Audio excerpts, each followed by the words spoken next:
Let's start with the second problem, chef and wedding arrangements. There.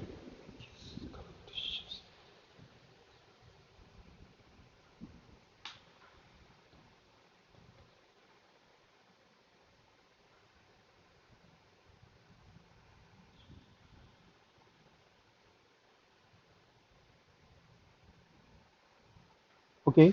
So we have n guests coming to chef's wedding. Each guest is a member of a family FI that might be given. You need to find the optimal sitting arrangement. So for any number of guests. So we have to find the arrangements as that, like for a table, the people sitting at the table must have consecutive numbers. That means for ing, basically kind of like a sub-array thing. We have to make sure that uh, a particular sub-array is seated at a table. It's not like if ing are seated and numbers in between do not sit on the table. Okay, chefs would make like this. However, he noticed that if two guests ing are likely to get in an argument, if they are from the same family, well, families do not love each other. They are sitting at the table. Each table costs K rupees. Cost inefficiency. Okay, okay. So we are stating in the inefficiency as the total cost of the tables. So that means number of tables multiplied by K plus the number of guests who are likely to get into an argument with another guest. So, okay, that means it's not really that like we want to make sure that there's just zero argument. We are fine with some argument, but we have to minimize this efficiency coefficient which they have. They'll shift the minimum possible inefficiency which they can achieve. Interesting. This,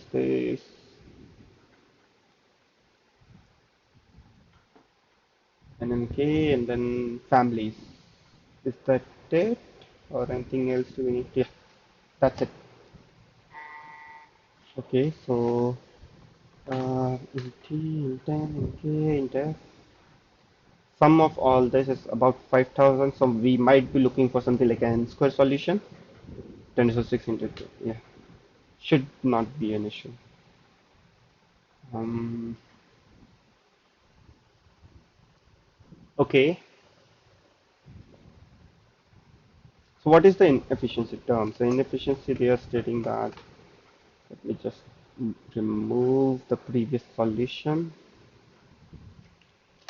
and in fact this time let me use the multiple command so that it becomes much more easier for me as well. So inefficiency is k multiplied by number of tables plus number of, is it number of people or number of different pairs which fight? Number of people who were. So is it like if on a single table we have 10 people who can get fight into each other, so it's not really like we are looking for 10 C2 but just 10 number of guests, whatever, like who will fight and all. Um, Efficiency k multiplied by number of tables.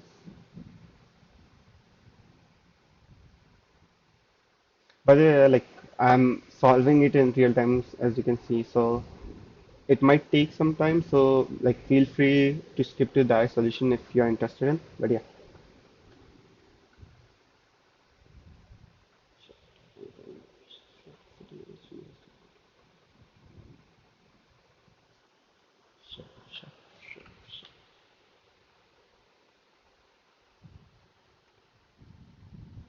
okay.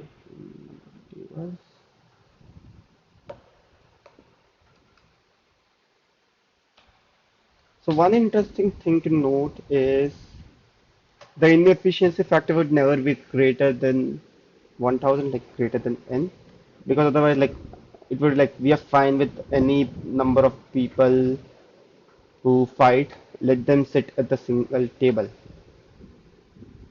Yeah. then I think it might be like if like everyone is sitting at the same table, then cost might be, let me just define it as cost might be k plus number of people who might fight, and worst case can be n. So k plus n will be our worst case possible inefficiency. Can we do something better?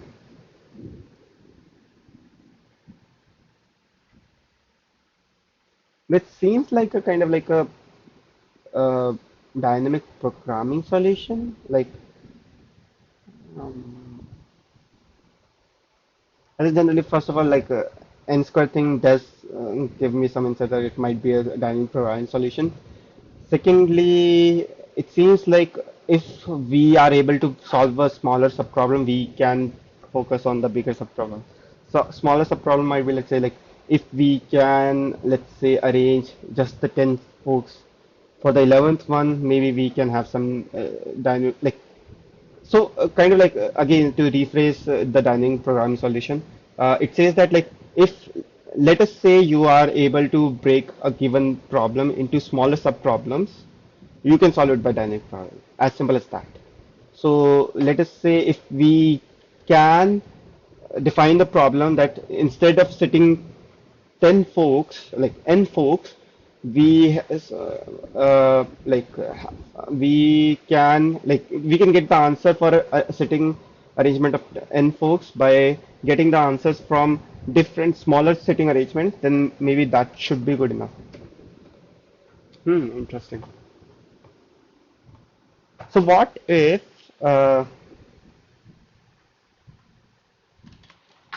okay, so let me remove this int dp.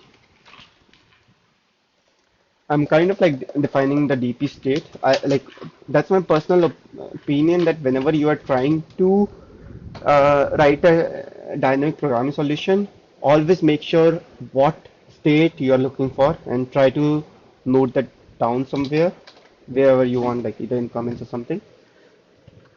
So what I am trying to find the solution for, like for this particular thing, I is kind of like an index. So I dot dot dot. I'm going with the inclusive indexes I minus one.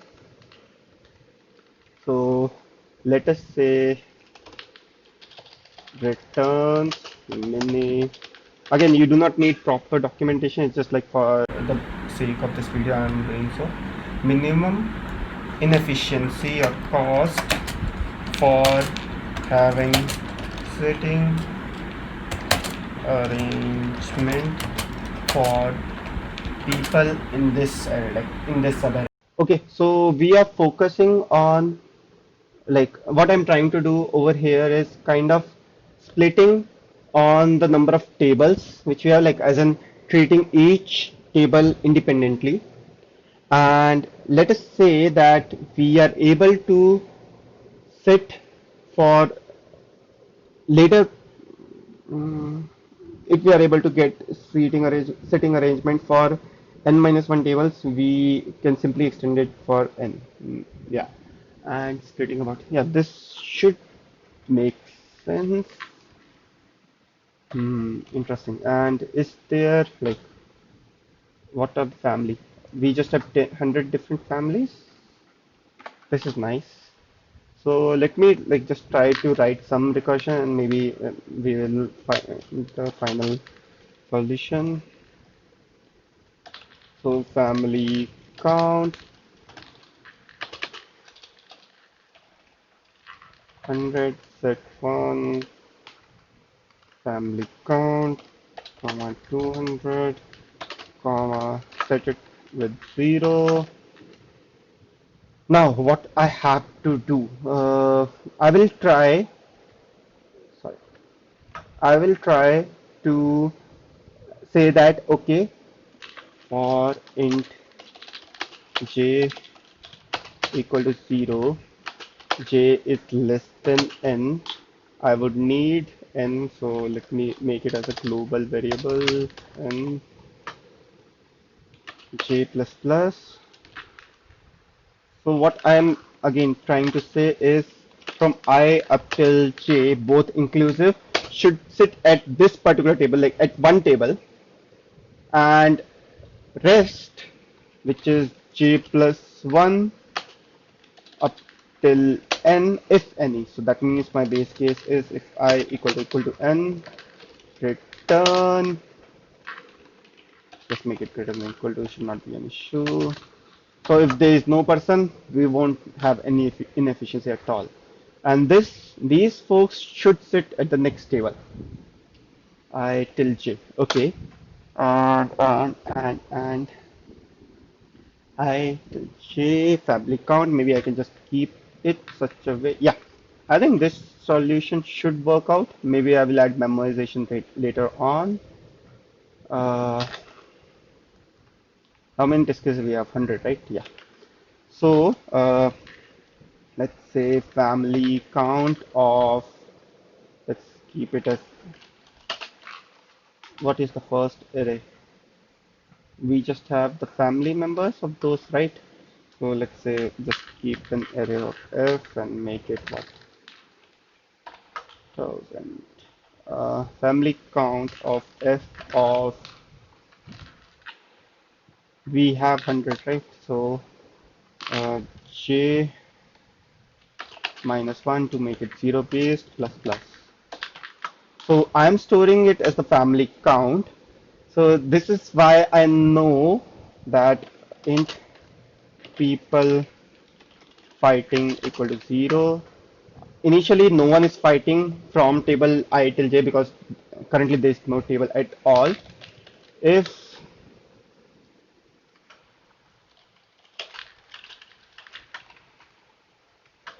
if val equal to 1, that means that was the first person, so won't fight. If it is equal to, that means that was second person. So both the first person and second person will fight. So this plus equal to 2, else if val is greater than 2, that means we already had two people who were fighting from that family. So it will just be plus plus. Okay, and maybe let's mark int answer is equal to, we said that it will be n plus k, right? So maybe just set infinity as 1e9, should not be an issue. Answer is equal to minimum of answer, comma, number of people who are fighting because of this particular table, uh, plus I would have cost for setting this particular table, which will be k. So I have to make it as global as well.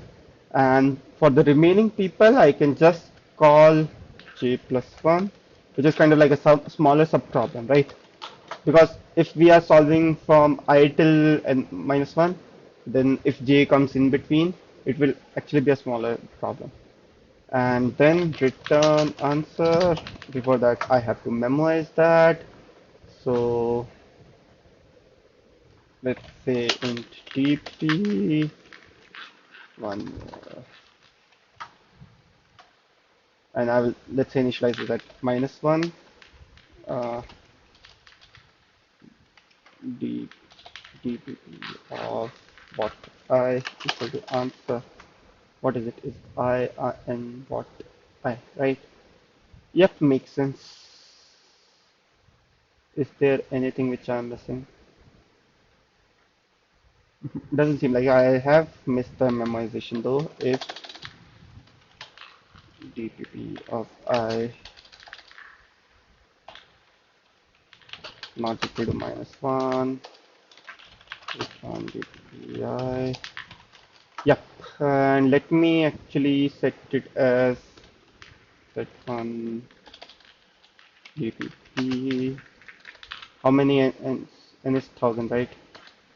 So let me actually just stick to n and set it as minus 1 initially.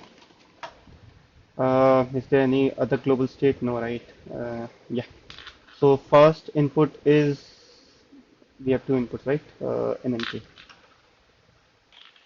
In n, k, and followed by that we have n variables, right?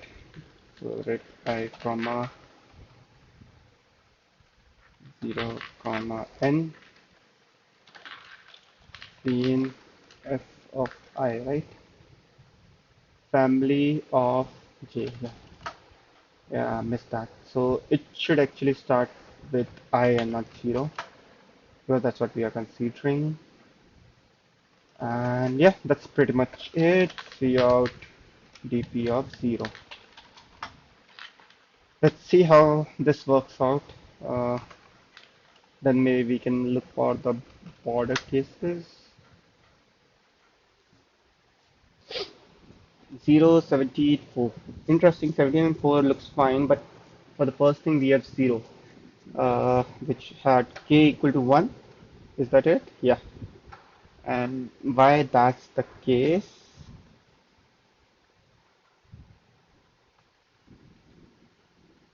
That's really interesting because k should never be 0, right? And answer either it is this or minimum of this. That looks real weird. So we have 5, 1, 2, 3, 4, 5. Let me trace this down. Trace I comma answer. Let's see what the answer of different I is. Let me just run the first test case so that we do not need to deal with multiple outputs. This is weird.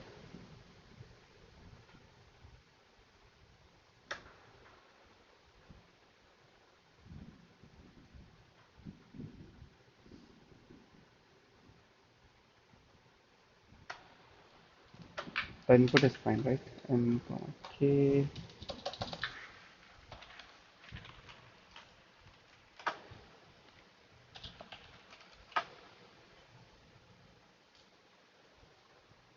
Fine.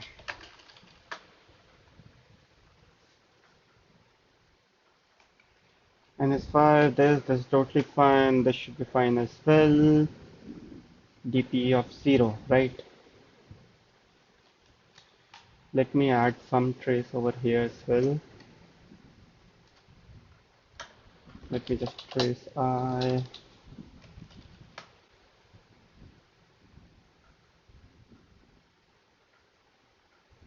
So I becomes 0. If I is greater than or equal to n, this is there some issue with this? Set 1, this ARA equal to V. Let me write D of I.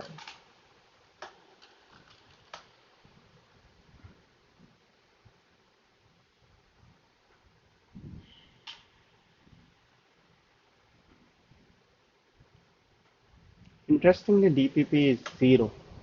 I'm not really sure why that's the case. Set 1.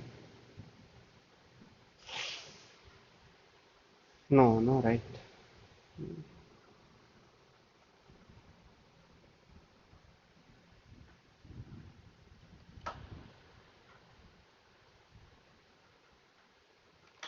Mistake. My bad. I was actually like setting away one before I picked in and yeah. So like generally it's a good idea to write some debug utility rather than just keep on see out each and every time you have some issues, because like this becomes much more faster. And frankly what I have is like uh, so like just a small brief about this uh, template which I use. I have defined this in my local architecture. And for others, like if this particular variable is not defined, trace is nothing but an empty thing. So what would actually happen is even if I add a trace statement, send it like submit the solution, it would have no effect at all in my actual submission. So that actually makes you like that makes it easier for you that you do not really need to clean up your solution and all. And also all the traces, like you can even include things like for arrays, print all the indices and all as well, and it becomes much more easier for you to follow the debugging process. So yeah, 3, 7, 14, this should be good enough. Maybe I can show you guys that this doesn't really make a difference, and maybe try submitting with a trace statement, because this will actually be a no operation when I submit it. Okay,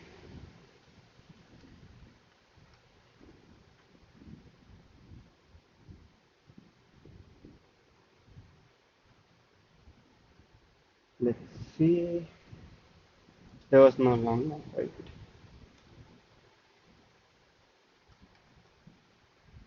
Yep, no long now. This is the most nervous part. Yeah, there it is. You see.